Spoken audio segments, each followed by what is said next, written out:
Mauro, torcedores, ou como disse o Trajano, alguns figuras lá do Flamengo estiveram na porta do Ninho do Urubu, mais uma vez, para protestar contra o time, abordaram os jogadores, abordaram lá o De La Cruz, o Cebolinha, estenderam faixas. É nesse clima que o Flamengo entrará em campo amanhã contra o Corinthians.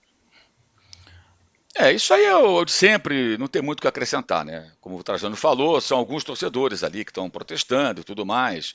É um filme que se repete. Eu escrevi no meu blog, está lá, inclusive o texto agora. Eu conversei com várias pessoas do clube hoje e o movimento é o modus operandi da diretoria. O movimento está em curso. Você fala com as pessoas e você vai percebendo que as peças vão se juntando e começam a vazar daqui e dali, que se perder amanhã o clima fica sustentável. E aí o Marcos Braz, que no sábado, todo pimpão, foi dar entrevista para falar daquela arbitragem ridícula lá de Bragança Paulista, não falou mais. Ele some nessas horas. O Landim, esse então, ninguém vai ver ele falando nem sobre o estádio, nem sobre o Maracanã, a concessão do Maracanã falou, porque é hora de ficar quieto e deixar com que toda a responsabilidade fique em cima do técnico, que obviamente a tem, mas não é só dele, não é só o Tite. Tem jogador, tem dirigente, tem muita gente que tem que compartilhar a responsabilidade por esse momento patético, vergonhoso, ridículo desse time do Flamengo. O torcedor do Flamengo mais fanático e que teve possibilidade, passou a madrugada, entrou pela madrugada, de quarta para quinta, acompanhando o possante Bilionários e Bolívar, e torcendo para o Bolívar não ganhar, para que o time possa depender dele para se classificar. De certa forma, até depende com esse resultado de 1-1 que aconteceu lá. É muito improvável que haja uma combinação que tire o Flamengo da próxima fase se ele vencer os dois próximos jogos, né? Contra o Bolívar e Bilionários do Maracanã, agora na quarta-feira e no dia 28, né? Na terça-feira, lá no final do mês. Então, é isso. O Tite está pela bola 7, muito por culpa dele, pela teimosia, pela insistência naquilo que não está funcionando, por nem sempre explorar os jogadores dentro daquilo que eles podem oferecer de melhor, né? E colocá-los numa forma para jogar do jeito que ele acha que tem que ser, quando nem sempre isso é possível. Acho que o grande treinador tem que adaptar o sistema ao time, o time ao sistema e fazer um mix disso aí para as coisas funcionarem. Mas é isso. Amanhã ele vai jogar uma partida decisiva e é óbvio, a gente sabe muito bem, não é uma informação, é uma dedução com base no que a gente conversou hoje essa semana com as pessoas, ouvindo um e outro, né? Pessoas próximas, pessoas que frequentam o CT, pessoas que ficam orbitando o poder lá na Gávea, né? Para quem não entende, o CT fica lá em Vargem Grande, a sede do clube onde fica o presidente fica na Gávea, onde ficam os conselheiros, corneteiros, outros cartolas, enfim. Então essa é a realidade. O Tite amanhã, se não vencer, se perder especialmente, vai ficar numa situação muito difícil. Ele precisa ganhar amanhã para ter um pouco de paz. E aí, na terça-feira, o jogo que é mais importante, que é decisivo, ganhar do Bolívar. O que não deve ser fácil, pelo que o Flamengo não está jogando, pelo que o Flamengo não tem poder de reação, pela maneira como os jogadores aceitam o resultado. Por mais que o Tite erre nas suas escolhas, não se justifica a postura dos jogadores que tomam um gol contra o Botafogo, o time desarma. Toma um gol do Palestino, o time esfarela, com muito jogo pela frente. Porque, gente, por exemplo, essa semana nós vimos uma virada espetacular do Real Madrid em cima do Bayern. Carlo Ancelotti não fez nada de excepcional do ponto de vista técnico e tático. Ele meteu um centroavante que ele não tem normalmente, joga sem centroavante, o Rossellu, um outro atacante descansado que era o Brahim Dias, e foi pro bola búrica, foi para cima. E aí o Vinícius chutou, o Neuer falhou, o gol do Rossellu. Depois, aí a grande virtude do time. O time continuou atacando. O segundo gol do Real Madrid é um passe do Nacho, zagueiro, para o Rudiger, zagueiro, para cruzar e o Rossellu marcar 2-1. Então, a postura dos atletas também é muito importante. Não é só. O futebol não é um joguinho de joystick lá, um PlayStation. Os jogadores em campo têm vida própria, né? E os jogadores do Flamengo, salvo exceções como o De La Cruz, eles simplesmente acatam a derrota, aceitam a derrota. Tá ok, estão perdendo, não tem poder de reação nenhum. Falta liderança, falta muita coisa. O Tite tem culpa, mas não é só dele, não. Como não era dos anteriores. Você veja que o Flamengo não ganha 7 jogos fora de casa, não vence na Copa Libertadores. 7 jogos. E nesse intervalo jogou contra Newblense, Alcas, Bilionários, com homem a menos, e agora o Palestino. Não é que o Flamengo jogou com River, Boca, Palmeiras, Atlético Mineiro, não. Jogou contra esses times aí que eu estou citando.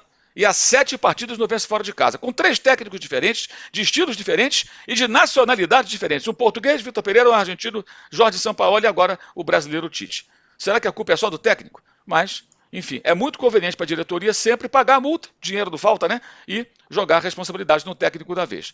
E é incrível que eles caem nessa armadilha. Inclusive o Tite está caindo na armadilha. Porque todo mundo sabe qual é o modus operandi. Todo mundo sabe.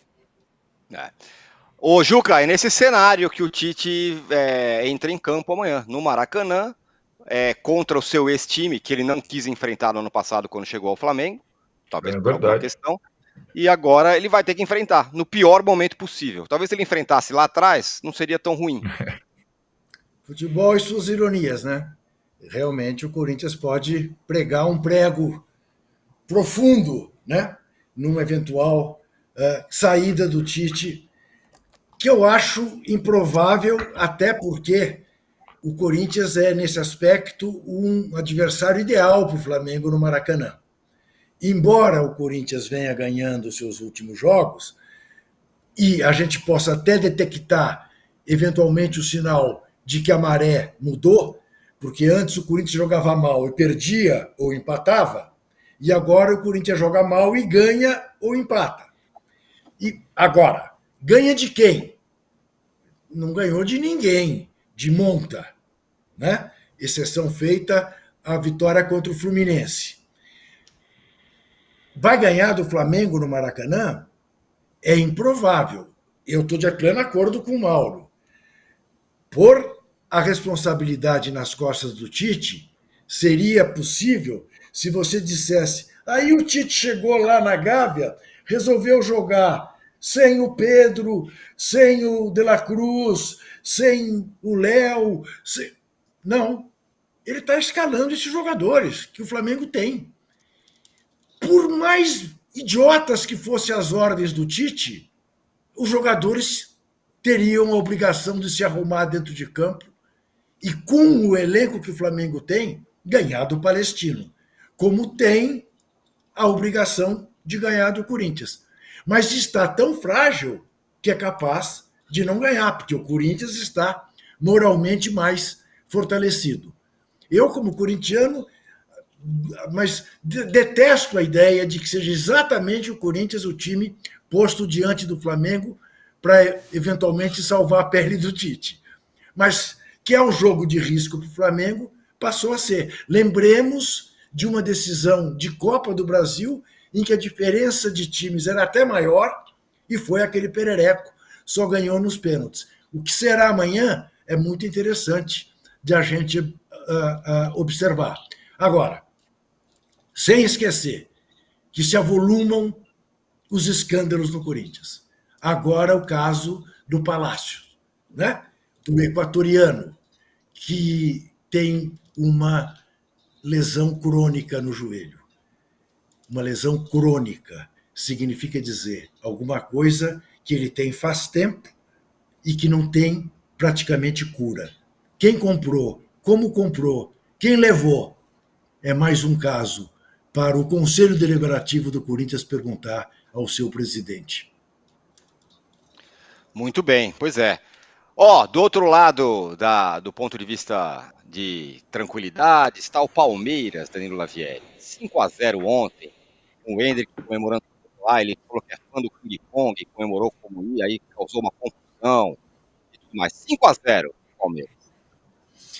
Pois é, Palmeiras, como disse o Juca na coluna dele, blá, blá, blá, blá, blá, blá, e ganhou, né? Palmeiras jogou mal o primeiro tempo de novo, não foi um primeiro tempo agradável, aos 44 o Veiga fez 1-0, e aí no segundo tempo o Palmeiras goleou sem fazer força, a impressão é essa, o Palmeiras não tava aquele domínio, aquele massacre, tava tocando e chegava 2-0, tocando, chegava 3-0, parecia controlando as forças.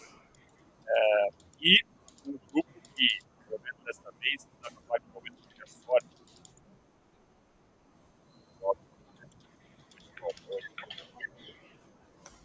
O áudio do Danilo está ruim nesse momento. Melhorou? Enquanto o Danilo melhorou, só quero fazer um registro o Tuti Vasco escreveu uma coisa muito interessante sobre o Tite.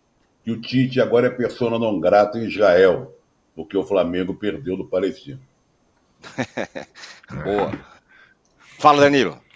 Então, o Palmeiras, como eu estava dizendo, ele estava praticamente controlando forças, dosando, não estava dominando o jogo, massacrando o Liverpool. Estava tocando bola para lá, para cá, 2-0, tocando bola para cá, para lá, 3-0, 4, 5. E foi assim, e num grupo que dessa vez todos concordamos que o Palmeiras não teve lá a sorte de pegar, né? Porque a gente, em outros anos, o Palmeiras pegou o grupo baba, mas o Palmeiras sempre fez, quando pegava times mais fracos, o que a gente espera de times mais fortes que pegam os mais fracos, que é vencer sem nenhuma dúvida. E a história da Libertadores desse ano e dos últimos anos mostra que muitas vezes times mais fortes pegam os mais fracos e sofrem pra caramba. E é coisa que o Palmeiras normalmente não tem sofrido. Sofreu contra o Del Valle lá, mas é onde todos os brasileiros sofrem. O Palmeiras é o único time que ganhou do Del Valle e tal. Então o Palmeiras, mais uma vez em modo automático, com o Abel Ferreira, venceu mais uma de 5-0. Sobre o Endrick, assim, eu achei absurdamente lamentável a cena do amarelo para o Endrick. Primeiro porque ele já fez essa comemoração outras vezes. Segundo porque não foi provocação para ninguém do banco, para ninguém da arquibancada. E assim que ele foi cercado por todos os jogadores, ele pulou o alambrado, ele fugiu da confusão, ele não fez absolutamente nada para merecer o amarelo. Ele pediu desculpa depois, porque eu acho que ele nem entendeu o que estava acontecendo. E aquela história, eu nem sei o que é desculpa, porque não faz sentido ele ter pedido desculpa. E para mim é um negócio assim, extremamente lamentável. Caso assim de a Conmebol olhar e perguntar para o juiz e eventualmente rever e falar: meu amigo, você deu amarelo por quê? O que ele fez? Ele não pôs o dedo na boca, ele não pôs o dedo na orelha, ele não fez nada de provocativo. Ele fez uma homenagem ao filme, ele já tinha feito isso outras vezes, inclusive na Libertadores. Então, assim, não faz sentido esse tipo de amarelo. Aliás, o gol que rendeu a outra meta do Palmeiras, o Palmeiras ganhou agora 13 milhões com esse gol, mas mais uma vez que ele bate a meta. Assim, não faz... Assim, é um negócio absurdo para mim. O Palmeiras goleou, modo automático. Para mim essa questão assim, fica realmente chocante. E por fim, só uma outra coisa que eu queria falar: note que o Abel abriu mão do ataque com o Flaco Lopes. Ele fez um ataque, já é a terceira vez que ele faz um ataque mais rápido, mais próximo do que o Palmeiras teve em outros momentos, com o Rony correndo de um lado para o outro da área. Não igual, mas com o Lázaro de um lado, o Estevão do outro, e o Endrick mais próximo da área, que é onde ele gosta mais de jogar. A questão é, ele começou a fazer isso agora que faltam 6 jogos para o Endrick ir embora. E ainda a gente não conseguiu ver o trio do bilhão, que é assim que ficou conhecido, Estevão, Luiz Guilherme e Endrick. A gente ainda não conseguiu ver esse trio do bilhão jogando mais. Então o Abel continua com a cartilha dele um pouco rígida. A gente não pôde ver o trio do bilhão e se vê 6 joguinhos que ele percebeu que o Endrick tem que jogar mais próximo da área.